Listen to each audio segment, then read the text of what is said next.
In 2010, a parrot that spoke with the same British accent as his owner went missing. They were reunited 4 years later, but the intervening time left a conspicuous mark.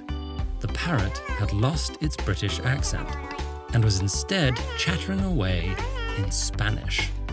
Parrots and several other birds are the only other animals that produce human speech, and some parrots do it almost uncannily well.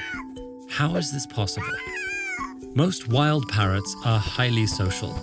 They use vocalizations for mating and territorial displays and to coordinate group movements. Some species have flocks that continuously split and fuse, meaning individual parrots must be able to communicate with many others.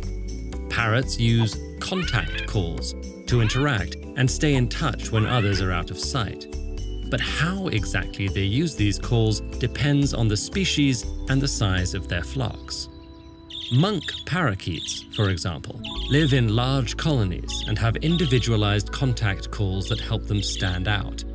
Yellow-naped Amazon parrots, on the other hand, forage in smaller groups that learn and share highly similar contact calls.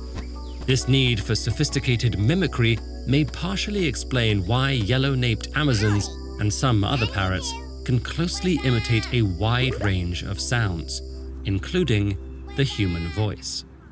So, how does a parrot actually declare that Polly wants a cracker?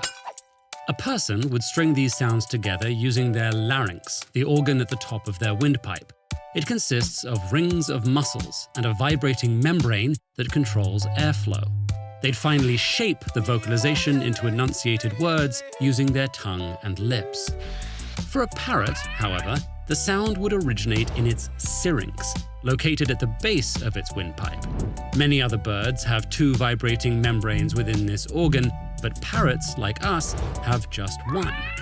As sounds leave the airway, parrots shape them using their tongues and beaks. They can do this because they have especially flexible, powerful tongues that help them manipulate seeds and nuts. And while parrots' beaks are rigid, they have very flexible jaw joints, giving them a lot of control over how wide and how quickly they open their beaks. Like other animals with learned vocalizations, parrot brains contain interconnected regions that allow them to hear, remember, modify, and produce complex sounds. But while songbirds have just one song system in their brains, almost all parrots seem to have an additional circuit. Scientists think that this might give them extra flexibility when it comes to learning the calls of their own species, and ours. With this specialized anatomy, parrots can bark, scream, curse, and recite factoids. One intrepid lost parrot managed to get back home after repeating his full name and address to helpful strangers. But these impressive abilities raise another question. Do parrots actually understand what they're saying? When most captive parrots talk, they're likely attempting to form social bonds in the absence of their own species. Many probably have associations with words and may be drawn to ones that elicit certain responses, hence their capacity for profanity.